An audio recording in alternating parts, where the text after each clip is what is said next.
చంద్రబాబు నెల్లూరు సభలో జగన్ నీ పని అయిపోయింది, దేవుడు కూడా నేను కాపాడలేడంటూ చంద్రబాబు నాయుడు గారు కొన్ని వ్యాఖ్యలు చేశారు. ఈ వ్యాఖ్యలను ఎలా చూడొచ్చు అంటారు? ముందు చంద్రబాబు నాయుడు పని అయిపోయింది. ఆడు గెలవలేడనే కాబట్టి పవన్ కళ్యాణ్ని, ఇటు షర్మిల గారిని, అవసరమైతే కేఏ పాల్ గారిని వీళ్ళందరినీ కలుపుకొని వస్తాడు. రానున్న రోజుల్లో ఇంకా కేఏ పాల్ కూడా వస్తాడు చంద్రబాబు నాయుడు తరఫున. ముందు చంద్రబాబు నాయుడు 14 ఏళ్ళు ముఖ్యమంత్రికి ఏమీ చేయలేకపోయాడు. చేయలేకపోతేనేగా ఆయన పని అయిపోయిందని చెప్పేసి జగన్ గారికి అవకాశం ఇచ్చారు జనాలు. జగన్ గారికి అవకాశం ఇచ్చిన తర్వాత జగన్ గారు ఇవాళ పేదవాళ్ళని గుండెల్లో పెట్టుకొని చూసుకుంటున్నారు. రేపు పొద్దున ఎలక్షన్లో కూడా ప్రతి ఒక్క పేదోడు జగన్మోహన్ రెడ్డి గారికి ఓటేస్తారు. అది కన్ఫామ్గా జరుగుద్ది. ఈ చంద్రబాబు నాయుడు మాత్రం ముసలాడు అయిపోయాడు కాబట్టి మా ఆయన ఇంకో 2-3 ఏళ్ళు బతికితే ఎక్కువ ఆయన కాబట్టి ఈలోపు ఆయన కొడుకు ఏదో పునాది వేద్దామని చెప్పేసి వాళ్ళని కలుపుకొని దత్తపుత్రుని కలుపుకొని ఏదో చేస్తున్నాడు. నిద్రలేసి సాక్షి పేపర్ చదవద్దు, దాంట్లో అసత్యాలు తప్ప ఏమీ ఉండదని చంద్రబాబు నాయుడు గారు వ్యాఖ్యలు చేశారు. సాక్షి పేపరు చక్కగా నిజాలే రాస్తుంది.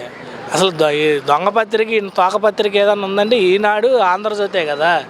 అసలు ఈనాడు పేపర్ని, ఆంధ్రజ్యోతి పేపర్ని ఇంటింటికి వెళ్ళి ఫ్రీగా పంచుతున్నారు అన్న పల్లెటూరుల వాటిల్లో. అంటే ఎందుకు పంచుతున్నారంటే దానిలో రాసేయన్ని అవాస్తవాలు రాసి చంద్రబాబు నాయుడిని, ఇటు పవన్ కళ్యాణ్ని, లేదంటే షర్మిల గారిని జాకీలు పెట్టి లేపడం కోసం పేపర్ ఎవడో కొనట్లేదని ఫ్రీగా పంచుతున్నారు. అవి సాక్షి ఇవాళ బ్రహ్మాండమైన పబ్లిసిటీతో ముందుకెళ్తుంది. సాక్షి ఎంత జగన్ గారి పేరైనా కానీ సాక్షి ఎప్పుడు వాస్తవాలే రాస్తుంది. గవర్నమెంట్ నుంచి ఏమన్నా ఇబ్బంది ఉంటే ఇబ్బందికరమైన వార్తలు కూడా రాసింది సాక్షి. అంతేగాని ఈయనలాగా ఈనాడు, ఆంధ్రజ్యోతిలాగా దొంగ వార్తలు అయితే ఎప్పుడు రాయలే సాక్షి. సైకో జగన్ ఒక భస్మాసురుడు అంటూ కూడా చంద్రబాబు నాయుడు గారు నిన్న నెల్లూరు సభలో వ్యాఖ్యలు చేశారు. అసలైన భస్మాసురుడు ఈయనేనండి.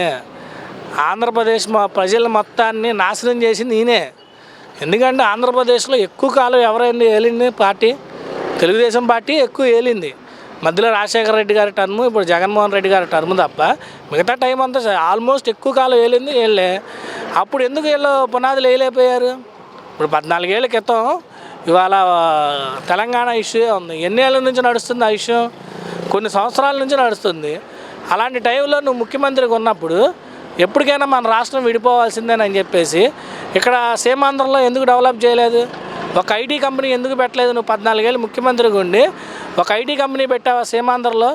హైదరాబాద్కి ప్యారలల్గా ఏదన్నా ఒక నగరాన్ని తయారు చేసావా? నువ్వు తయారు చేయబోగా ఉన్న ఆస్తులన్నీ తీసుకెళ్ళి మన ఆంధ్ర ఆస్తులు మొత్తం తీసుకెళ్ళి హైదరాబాద్లో తగలబెట్టి అది కూడా 10 ఏళ్ళు ఉమ్మడి రాజధానిగా ఉంటే నీ ఓటుకు నోటు కేసులో కేసీఆర్ భయపెట్టంగానే అది కూడా వదిలేసి పారిపోయి వచ్చి నువ్వు జగన్మోహన్ రెడ్డి గారి గురించి మాట్లాడుతున్నావా? ఇవాళ 3 ప్రాంతాలు రేపు పొద్దున ఇలాంటి విషయాల్లో ఇంకేదన్నా సమస్య వచ్చినప్పుడు జరగకూడదని చెప్పేసి 3 రాజధానులు అని చెప్పి జగన్మోహన్ రెడ్డి గారు తీసుకురావడం, అటు అమరావతిని ఈ శాసనసభ రాజధానిగా పెట్టడం, ఇటేమో ఫైనాన్షియల్ క్యాపిటల్గా వైజాగ్ని తీసుకొని అట్లాగే న్యాయపరమైన రాజధానిగా అటు కర్నూలు తీసుకురావడం, 3 అంతా ఆంధ్రప్రదేశ్ మొత్తాన్ని కలిపి డెవలప్ చేయాలని 5 ఏళ్ళు ముఖ్యమంత్రిగా ఉన్న జగన్మోహన్ రెడ్డి గారికి వచ్చిన ఆలోచన ఇన్నేళ్ళు ముఖ్యమంత్రిగా ఉన్న నీకెందుకు రాలా? అదే నువ్వు ఆ రోజు రాష్ట్రానికి హైదరాబాద్ కట్టినట్టుగా వైజాగ్నో విజయవాడనో నువ్వు తయారు చేసినట్టయితే ఇవాళ ఆంధ్రప్రదేశ్ ఇంకోలాగా ఉండేది. నువ్వు నాశనం చేసేసి నీ కులవాళ్ళని, నీ తోకపత్రికల్ని, నీకు ఎవడైతే అనుకూలంగా ఉన్నాడో ఆని లేపుకొని మొత్తం ఆంధ్రప్రదేశ్ మొత్తాన్ని దోసిపెట్టింది నువ్వు. వాళ్ళకి మీ జాతి వాళ్ళకి కాదు, కాసేపు మీ జాతి వాళ్ళు తప్ప వాళ్ళు ఎవడ బాగుపడ్డాడు నీ కాలంలో? వాళ్ళు జగన్మోహన్ రెడ్డి గారు వచ్చిన తర్వాత అందరినీ నా ఎస్సీలు, నా బీసీలు అనుకుంటా ప్రతి ఒక్కళ్ళకి సమాన న్యాయం చేసుకుంటూ అందరంలో కూర్చోబెట్టారు. అది వీళ్ళకి నచ్చట్లేదు. ఆడు పేదోడేంటి మా మీద పెత్తనం చేయడం ఏంటి అనేది వీళ్ళకి నచ్చగా ఇక వీళ్ళంతా ఎక్కడెక్కడైతే వీళ్ళ కులవాళ్ళు వీళ్ళంతా ఉన్నారో ఫారం నుంచి వాటి నుంచి మొత్తం దిగి కనక వర్షం కురిపించైనా జగన్మోహన్ రెడ్డి గారిని ఓడించాలని చూస్తున్నారు. కానీ అది జరగని పని. పేదల పట్టగొట్టిన వ్యక్తివి నువ్వు, పేదల ప్రతినిధి అని చెప్పుకునే అర్హత నీకు లేదని చంద్రబాబు నాయుడు గారు కొన్ని వ్యాఖ్యలు చేశారు. అదేనండి, పేదల పొట్ట కొట్టింది చంద్రబాబు నాయుడే. ఇవాళ అమరావతిలో భూములన్నీ లాక్కుంది ఎవరు? చంద్రబాబు నాయుడే, జగన్మోహన్ రెడ్డా? ల్యాండ్ పూలింగ్ చేయాల్సిన అవసరం ఏమొచ్చింది? పోనీ చేసి ఏదన్నా ఒక్క పర్మనెంట్ బిల్డింగ్ కట్టాడు అక్కడ? ఒక్క పర్మనెంట్ బిల్డింగ్ కట్టకుండా లక్షల కోట్లు టెంపరీ బిల్డింగ్లను కట్టి వర్షం పడితే మొత్తం కారిపోవడమే. అటువంటి బిల్డింగ్లు కట్టి పేదోళ్ళ భూములు లేదో సెంటు భూమిలో 2 సెంట్ల భూమిలో ఉండి పొలాన్ని పనులు చేసుకునే వాళ్ళని భయపెట్టి నీ కుల వాళ్ళకి నువ్వు రాసి పెట్టావు. అవి ఎవడైనా న్యాయపరంగా ఎవడైనా అడ్డొస్తే వాళ్ళకి భూములు గిఫ్ట్లుగా ఇచ్చావు. సింగపూర్ కంపెనీలకు అమ్మేసావు. ఇందాక రాష్ట్ర ఆదాయాన్ని మొత్తం దోచుకు తిని నువ్వు చివరికి ఏమీ లేకుండా చేస్తే వాళ్ళ జగనన్న వచ్చి వాళ్ళ ఆర్థిక పరిస్థితులు బాగుండాలి, వాళ్ళ పిల్లల చదువులు బాగుండాలి. ఎందుకంటే పేదరికం పోవాలంటే పిల్లల చదువు ఒకటే దారి. అలాంటి చదువుకి ఎంత ప్రిఫరెన్స్ ఇస్తున్నారండి జగన్మోహన్ రెడ్డి గారు. ఇవాళ మన గవర్నమెంట్ స్కూల్ పిల్లలు ఐక్యరాజ్య సమితిలో రిఫరెన్స్ చేస్తున్నారు. వీళ్ళు రేపు పొద్దున్న పెద్ద మంచి మంచి ఉద్యోగాల్లో ఉంటే నిదానంగా పేదరికం అనేది అంతమైపోద్ది. ఇవాళ మన సంక్షేమ పథకాలు ఇస్తున్నారు, అప్పుడు కూడా నిదానంగా ఈ డెవలప్మెంట్ జరుగుతూ ఉంటే సంక్షేమ పథకాలు కూడా ఇవ్వవసరంలా. అలాగే పేదవాళ్ళకి ఏం కావాలి? తిండి కావాలి, తిండి పెడుతున్నాడు. డబ్బులు పిల్లలకి ఫీజులు డబ్బులు ఇస్తున్నాడు. ఇవాళ నేను చూస్తున్నానండి, నేను చదివిన గవర్నమెంట్ స్కూల్లో వాళ్ళంత బాగున్నాయండి. ట్యాబులు ఇచ్చి ట్యాబుల్లో డిజిటల్ విద్య చేపిస్తున్నారు. అంతకన్నా ఇంకేం కావాలండి? వీళ్ళ రేపు పొద్దున ఇదే నాలెడ్జ్తో చదువుకొని ఒక్కొక్కరు ఐఏఎస్ ఆఫీసరు, ఇంజనీర్లు అయ్యి మన రాష్ట్రానికి ఎంత పేరు తీసుకొస్తారు, మన దేశానికి ఎంత పేరు తీసుకొస్తారు. ఇది అభివృద్ధి అంటే ఇది. కానీ నీ ఇంటి ముందు ఒక రోడ్డు వేసుకొని నువ్వు హెలికాప్టర్ ల్యాండ్ అవ్వడానికి నువ్వు ఒక హెలికాప్టర్ ప్యాడ్ పెట్టుకుంటే అభివృద్ధి కాదు. పేదోడి నుంచి నువ్వు అభివృద్ధి చేయడం అంటే ఒక పేదోడు ధనికుడు కావాలి, అదే అభివృద్ధి. అంతేగాని నువ్వు రోడ్డు వేసావు, బిల్డింగ్ కట్టావు, అది అభివృద్ధి కాదు. మన ప్రభుత్వం టీడీపీ ప్రభుత్వం వస్తే పేదవాళ్ళని ధనికులు చేస్తాను కూడా చంద్రబాబు నాయుడు గారు వ్యాఖ్యలు చేస్తున్నారు. 14 ఏళ్ళు ఎంతమందిని ధనికులు చేశారండి ఈయన? 14 ఏళ్ళు ముఖ్యమంత్రిగా ఉన్నాడు. అంతకుముందు కొంతకాలం తెలుగుదేశం గవర్నమెంట్ అధికారంలో ఉంది. ఏం చేశారు? ఎంతమంది పేదవాళ్ళకి ధనికులు చేశారు? ఎంతమంది ప్రజలకి నువ్వు ఇల్లు కట్టించావు? ఎంతమంది ప్రజలకి నువ్వు ఉద్యోగాలు ఇప్పించావు? ఎంతమందికి నువ్వు కనీసం ఒక బండైనా ఇప్పించావు ఎక్కడైనా? ఇవాళ ఎస్సీ కార్పొరేషన్ బళ్ళన్నీ ఇళ్ళకి కాజేశారు, బెనామీలు పెట్టుకొని. నేను అనుభవించాను. ఎస్సీ కార్పొరేషన్లో ఇన్నోవాలో అవన్నీ అప్పుడు పథకం పెట్టారు. పేరుకే ఎస్సీ కార్పొరేషన్ వాళ్ళని పెట్టేసి బెనామీలు ఉండి మళ్ళీ అవి తీసుకున్న వాళ్ళు వేరే వాళ్ళే తీసుకొని మళ్ళీ అమ్మేసుకున్నారు. నువ్వు అసలు ఎక్కడ పేదోళ్ళకి చేసింది ఏమి ఉంది? ఒక రేషన్ కార్డు ఇప్పించారా? ఇవాళ ఒక రేషన్ కార్డు కావాలంటే సంవత్సరానికి ఒకసారి ఇక్కడ గ్రౌండ్ ఉంది, ఖాళీ గ్రౌండ్, అందులో మన ఊరు మన జన్మభూమి అని కార్యక్రమం పెట్టేవాళ్ళు. పెట్టి అందులోనే అప్లికేషన్లు తీసుకుని అందులో బోల్డ్ అప్లికేషన్లు వచ్చాయి, క్యూ కట్టే వాళ్ళు. తెలంగాణలో పరిస్థితి ఎలా ఉంది? అప్లికేషన్ల కోసం ఇలా పలుకులాడేవాళ్ళు. అలా పాకులాడుతూ అందులో ఫిల్టర్ చేసుకుని లాటరీ పద్ధతి ద్వారా ఈ ఏరియాలో ఒక 10 మందికి రేషన్ కార్డులు ఇచ్చారు. ఇవాళ అలా ఉందా మన పరిస్థితి? వెళ్ళిన 2-3 రోజులకి రేషన్ కార్డు వస్తుంది మనకి. ఎస్సీ కార్పొరేషన్ ఎస్సీ సర్టిఫికేట్లు ఇస్తున్నారు, కుల ధృవీకరణ పత్రాలు ఇస్తున్నారు, రెసిడెంట్ సర్టిఫికేట్లు. ఏది కావాలన్నా మన ఇంటి ముందు పెట్టి మనకు ఏది కావాలంటే అది తీసుకొస్తున్నారు. ఇంకెంతకన్నా ఏం కావాలండి? జగన్మోహన్ రెడ్డి నా ఎస్సీ నా ఎస్టీ అంటాడు, పేదల రక్తాన్ని తీర్చుకుని తాగి తినేస్తున్నాడు అని చెప్పేసి కూడా చంద్రబాబు నాయుడు వ్యాఖ్యలు చేస్తున్నారు. అవునండి, వాళ్ళ ఉద్దేశంలో పేదలు ఎవరంటే వాళ్ళ పార్టీ వాళ్ళు. వాళ్ళ పార్టీ వాళ్ళు అన్నా కూడా కాదు, కానీ వాళ్ళ కులం వాళ్ళు, వాళ్ళ పేదవాళ్ళు ఆయన దృష్టిలో. ఎందుకంటే వాళ్ళకి తినడానికి లేదు. ఎందుకంటే జగన్మోహన్ రెడ్డి గారు పేదవాళ్ళకి పెంచుతున్నారు కదా. ఈ కుల అహంకారంతో కొట్టుకునే వాళ్ళు ఎవరైతే ఉన్నారో వాళ్ళందరికీ జగన్మోహన్ రెడ్డి గారు వచ్చినాక దెబ్బేశాడు. పాపం వాళ్ళ పేదవాళ్ళు అయ్యారు. ఆ పేదవాళ్ళ కోసమే ఈయన మాట్లాడుతున్నాడు, నిజమైన పేదవాళ్ళ కోసం కాదు. చంద్రబాబు నాయుడు మాట్లాడే పేదవాళ్ళు ఎవరంటే వాళ్ళ కులం వాళ్ళు. అలాగే ఇవాళ చంద్రబాబు నాయుడు నువ్వు 14 ఏళ్ళు ముఖ్యమంత్రిగా ఉండి ఒక సినిమా యాక్టర్ నమ్ముకోవాల్సిన పరిస్థితి నీకు వచ్చింది. ఇంకెంతకన్నా దారుణమైన పరిస్థితి ఏముంది? ఇప్పుడు నిజంగా జగన్మోహన్ రెడ్డి గారు ప్రజా వ్యతిరేక పాలన చేశారు అనుకుందాం. 175 నియోజకవర్గాల్లో పోటీ చేయండి, జనసేన కానీ నువ్వు కానీ. నీకు అంత కాన్ఫిడెన్స్ ఉంది కదా, ఉన్నప్పుడు నువ్వు 175 నియోజకవర్గాలు ఎందుకు పోటీ చేయట్లా? నువ్వు ఒక్కడిని ఢీ కొనడానికి 4 వేసుకొచ్చావంటే ఆ ఒక్కడ బలం ఎంత తెలుస్తుంది ఆంధ్రాలో. రేపొద్దున నువ్వు 4 వేసుకొచ్చినా ఒక్కడిని ఢీ కొట్టుకోలేవు.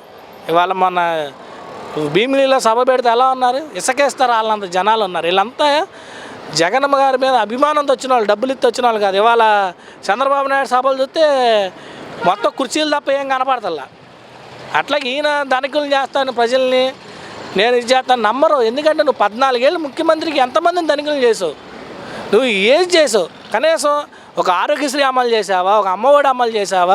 ఇవాళ సిలిండర్లు ఫ్రీగా ఇస్తానన్నావు. ఎన్ని సిలిండర్లు ఫ్రీగా ఇచ్చాను నీ 14 ఏళ్ళ కెరియర్లో? ఒక్క పథకం నీ 14 ఏళ్ళ కెరియర్లో సీఎంగా 14 ఏళ్ళు సీఎంగా ఉన్నావు, 10 ఏళ్ళు ప్రతిపక్ష నాయకుడిగా ఉన్నావు. ఎన్ని సిలిండర్లు నువ్వు ఫ్రీగా ఇచ్చావు? ఎంతమంది మహిళలకు నువ్వు 3,000 రూపాయలు వేసావు? డ్వాక్రా రుణమాఫీ చేస్తానని చెప్పి మహిళలను మోసం చేసింది నువ్వు కాదు. లాస్ట్లో ఏదో పసుపు కుంకుమ అనే పేరుతో 10,000 ఎత్తే ఉప్పు కారం పెట్టి కొట్టి పంపించారుగా. నువ్వు ఇవాళ వచ్చి నేను మహిళలకి ఉచిత సిలిండర్లు ఇస్తా, నేను మహారాణులు చేస్తానంటే నమ్ముతారా? అది పక్కా నమ్మరు. మహిళలే కానివ్వండి, పురుషులే కానివ్వండి, ఎవరైతే ఎస్సీలు, బీసీలు, మైనార్టీలు ఎంతమంది ఉంటే అంతమంది గంపగుత్తిగా వైఎస్ఆర్సీపీకి ఓటేయడానికి రెడీగా ఉన్నారు. ఈ ఎల్లో మీడియా ఏంటంటే ఆ ఎల్లో కలర్ వేసుకోవడం ఒకటే లేదు, కానీ వాళ్ళు ఎల్లో మీడియా వాళ్ళు ప్రచారం చేసేది వేరు, గ్రౌండ్ లెవెల్లో ఉన్న రియాలిటీ వేరు. ఇప్పుడు మైక్ పట్టుకొని 10 మందిని అడిగితే 9 మంది జగన్కే అంటారు, అది గ్రౌండ్ రియాలిటీ. ఈ ఎల్లో మీడియా చేసేది ఏంటంటే పెయిడ్ ఆర్టిస్టులు పెట్టుకొని ఒకడు ఆవే ఐఏఎస్ ఆఫీసరు, ఆవే అమరావతి రైతు, ఆవే నిరుద్యోగి అన్నీ ఆమె చేత చెప్పించి ఏదో ఎల్లో మీడియా చేద్దామని అనుకుంటారు. కానీ గ్రౌండ్ లెవెల్లో ప్రజలు జగన్ గారి మీద పూర్తి సంతృప్తిగా ఉన్నారు. 70% ఓట్లు రేపు వైఎస్ఆర్సీపీకి పడతాయి. రేపు జరిగే ఎన్నికల్లో 5 కోట్ల ప్రజలను స్టార్ క్యాంపెయిన్స్గా చేసి వైసీపీ ప్రభుత్వాన్ని భూస్థాపిస్తామని కూడా చంద్రబాబు నాయుడు గారు సవాల్ ఇస్తున్నారు. అదే కదండి జగన్మోహన్ రెడ్డి గారు ఇప్పుడు అదే అన్నారుగా, స్టార్ క్యాంపెయినర్లు ప్రజలే స్టార్ క్యాంపెయినర్ అన్నారు. ఎందుకంటే ఇవాళ గ్రౌండ్ లెవెల్ రియాలిటీలో మౌత్ పబ్లిసిటీ అనేది బాగుంది.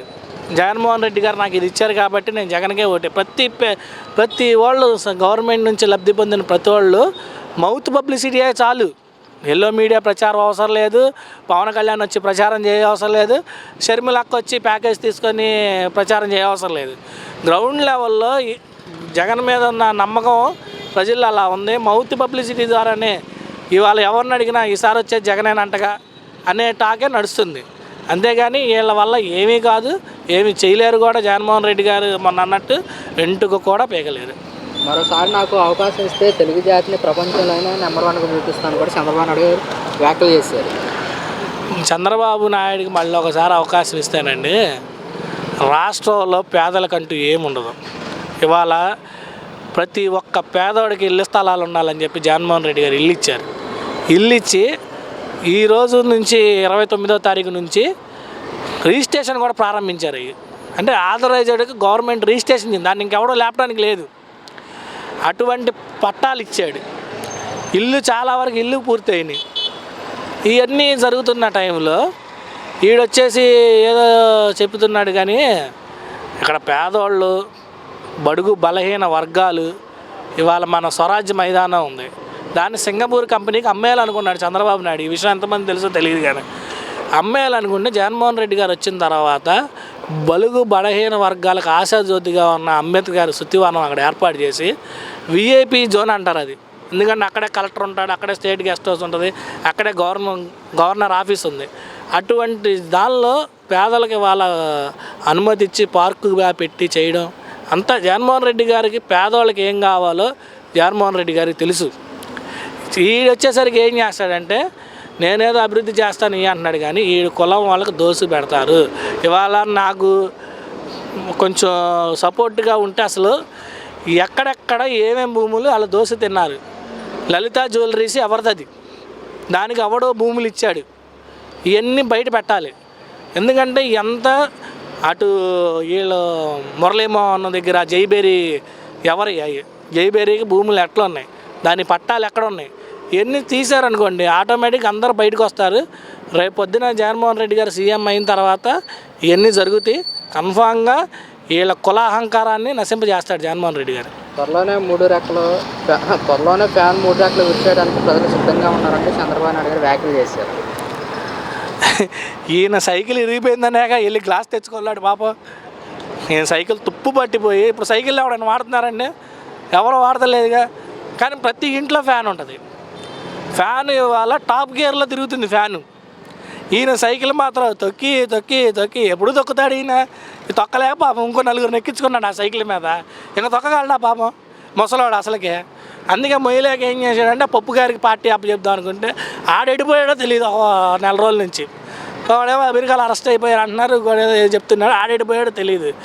ఆయనకి ఏమి లేదండి రాష్ట్రంలో. తెలుగుదేశం అనేది రేపు రానున్న రోజుల్లో ఇప్పుడు కాంగ్రెస్ ఎలా ఉందో తెలుగుదేశం కూడా అలా ఉంటుంది కన్ఫామ్. అది 2024 ఎలక్షన్ తర్వాత తెలుగుదేశం అనేది నోటా కన్నా ఓట్లు తక్కువ పడే స్థితిలో తెలుగుదేశం ఉండబోతుంది, ఇది కన్ఫామ్.